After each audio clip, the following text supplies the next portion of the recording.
딩모니의 오디오 극장에 잘 오셨습니다. 어서 들어오시죠. 안녕하세요, 딩모니입니다. 어제는 제가 영국의 흑역사였죠. 피해 일요일 사건에 대해서 들려드렸습니다. 자신의 국민을 죽인 군인들 반성 이야기죠. 자, 오늘은 조금 느낌을 바꿔서 재미있는 이야기를 가지고 왔는데요. 우리나라 최초의 코끼리 이야기입니다. 네, 기본적으로 우리나라에는 코끼리가 살지 않죠. 코끼리를 보기 위해서는 산이 아니라 또 무조건 동물원에 가야 합니다. 자, 그런데 때는 1411년 우리나라에 코끼리가 한 마리 도착했는데요. 이 코끼리는 왜 우리나라에 왔을까요? 그리고 세종대왕도 이 최초의 코끼리와 관련이 있다고 하는데 어떻게 된 일인지 지금부터 저와 함께 알아가 보시죠. 오늘도 끝까지 함께 해주세요. 바로 시작합니다.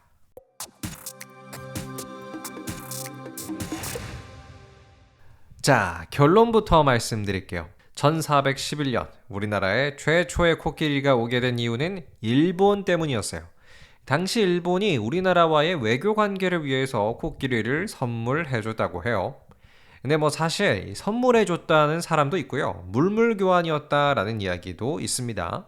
뭐 어찌되었든 일본에서부터 우리나라, 당시는 조선으로 코끼리가 도착해요. 1411년 코끼리가 왔을 때 당시 조선의 왕은 3대 임금이죠. 태종이었어요. 이 태종은 이 코끼리를 받아서 이 말과 각종 동물을 책임지는 한 관리에게 여봐라, 네가 이 코끼리 좀 키워봐라 라며 맡겼어요. 자, 이후에 당연히 많은 사람들이 이 신기한 코끼리를 보러 왔겠죠.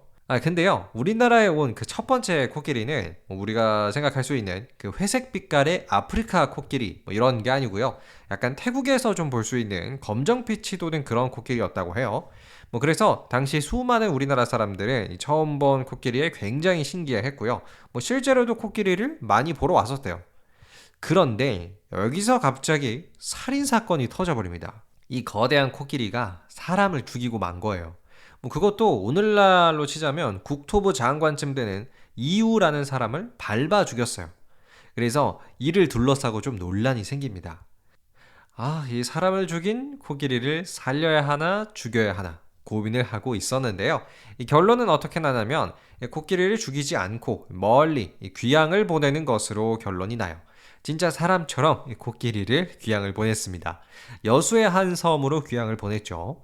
자, 그런데요, 문제가 있었어요. 이 코끼리가 섬으로 귀향을 가자마자 음식도 거부하고 되게 슬퍼 보이는 거예요.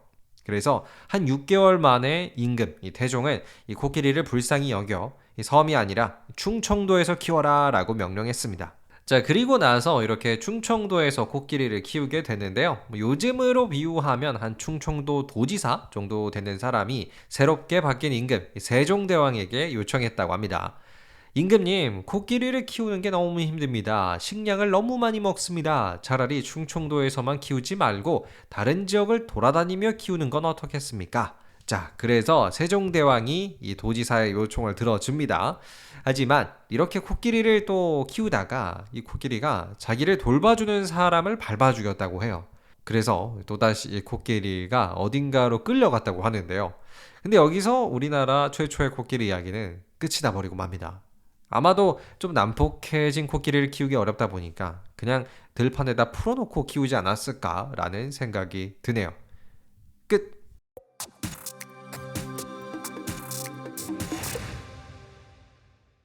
네, 오늘은 여러분과 함께 우리나라 최초의 코끼리 이야기 가볍게 들려드렸는데요. 지금 결말이 사실 해피엔딩은 아니죠. 뭐 잘 지냈다, 뭐 무럭무럭 뭐 잘 지냈다, 뭐 이런 기록이 있었으면 좋았을 텐데 누구를 밟아 죽였다, 뭐 이런 기록이 더 많은 거는 조금 안타깝네요. 사실 코끼리가 많이 먹기도 하고 덩치도 워낙 크기도 하고 좀 다루기 어려운 그런 동물이잖아요.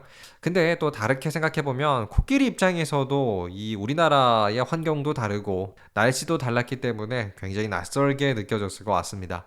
여러분은 오늘의 코끼리 이야기 재미있었나요? 댓글 남겨주시고요. 저는 더 유익하고 재미난 이야기로 돌아오겠습니다. 감사합니다. 안녕히 계세요.